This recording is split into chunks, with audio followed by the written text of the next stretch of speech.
So this TikToker really wants to be famous and known for something. And oh, is he about to get what he wants. Now his name's Ali, and he's 29, living in San Diego, and one day he starts posting videos on TikTok, where he's doing like impressions of Skyrim characters, and he's always doing impressions of Tony Montana from Scarface. And these videos blow up, and so he keeps making more and more. And pretty soon, Ali has nearly 1 million followers. And so he might actually be on his way to being famous. Now, Ali is married to this nice woman, Anna, and they have a daughter together. And soon, she starts appearing in some of his TikToks every now and then, including one very memorable TikTok of them dancing with a caption talking about how their relationship is drama-free. But whatever, from their videos, it appears as if their relationship is good, and his career seems to be on the up and up, and I can't imagine anything would ever go wrong. Until... Here's the thing about Ali. He's not the most stable person in the world, and over time, he picks up the habit of doing a lot of nose drugs that we'll just call Coca-Cola. In fact, he's known to whip out a huge bag of Coca-Cola on his live streams, and he'll get high in front of his audience. Now, obviously, I can't show you the part where he does the drugs, but regardless, this dude is obsessed with doing everything on camera. Like when he and Anna get into fights, he'll live stream it for some reason. Don't even talk to me, taking away my whole life. Yeah, it's crazy. But what he doesn't ever put on camera and show his TikTok audience is the parts where he gets violent with her, which he does sometimes when they argue. He's like shoving her and punching her and stuff like that. In fact, his violent outbursts get so bad that over the course of a few months, she calls police on him 9 different times.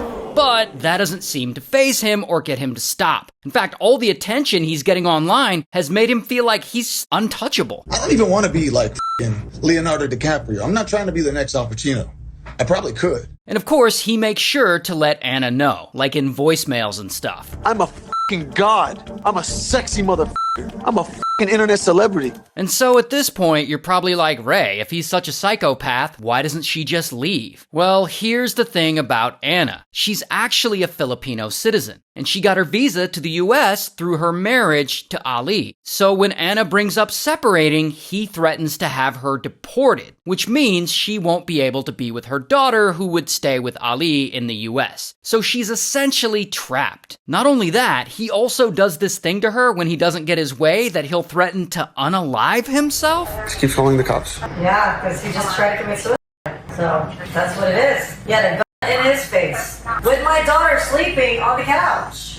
I have to do that just to get her to come home. And if that isn't bad enough, he thinks that because they're married, he's entitled to smash whenever he wants. Of course, Anna doesn't want to because he's abusive to her. When's the last time we had sex? Tell me. There's a billion other women out there for you that will you in a heartbeat. Yeah, 1 billion other men for you too. Is that your hope? And so because she's not smashing with him, he starts getting paranoid that she's out there cheating on him. There's no way that you're not somebody right now.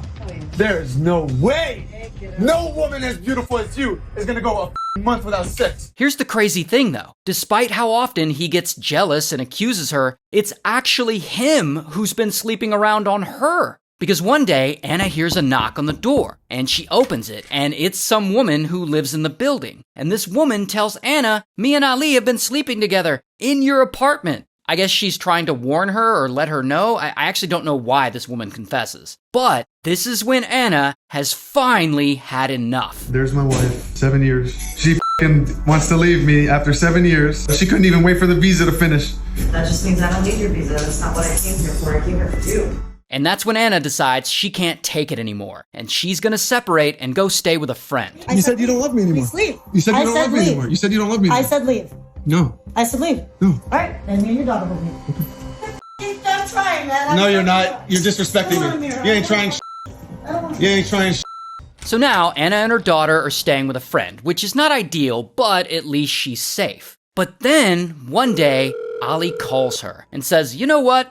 You can have the apartment. Just take the apartment and I'll go stay in a hotel. And this is great news to Anna. Like, she'll have her old place back with her daughter and, most importantly, without Ali. And so she moves back in. But here's what Anna doesn't know, though. Sneaky ass Ali has made a copy of the electronic key to her place so that he can enter it anytime he wants. And it's only a matter of time before he goes crazy again. And one day, out of nowhere, Anna gets sent a bunch of roses, and they're from Ali. Now, she's done with him, and so she doesn't reach out and say thank you or that she even got them, nor should she. And this pisses Ali off. And he's apparently been up all night doing Coca-Cola, so he's way out of his mind, and he is just gonna lay into her. And so he goes over to the apartment, and he lets himself in. But luckily for her, she's not there. And he's like, F this, and he just starts trashing the place, knocking things over, throwing her stuff around, smashing the roses he got her. But then, to make it worse, he takes an iPad that he has. Now, this iPad has Discord downloaded on it. And so he takes this iPad and he hides it in between the wall and the bed. And he leaves it on so that it will record audio of anything that goes on in the apartment. He thinks he's going to try and catch her cheating, which it really isn't cheating because they're no longer together. But despite that, then Ali leaves and he goes back to his hotel.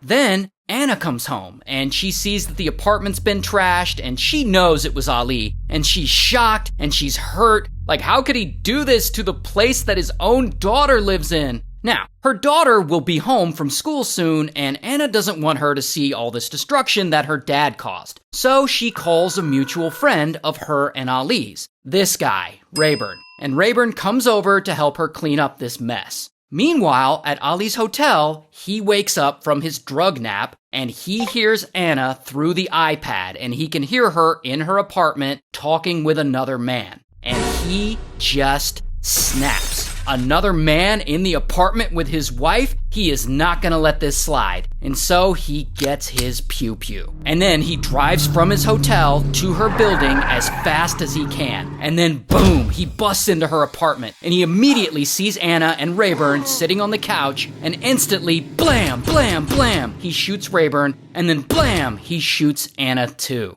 And unfortunately, they're both instantly unalived. And pretty quickly after that, police show up, and boom, Ali is arrested. Now, I don't actually have a mugshot of him, but here's a picture of him in jail behind glass. Now remember, Ali wanted to be famous and known for something, so he's really upset about how this is going to affect his acting career. I wanted to be an actor. It was right there. I was right there. The weekend before all this happened, I was in LA at the Comedy Store. I was talking to producers. I was about to have a talent agent. It was right there. No, you weren't. Anyway, he goes to trial and he gets sentenced to life in prison. Good.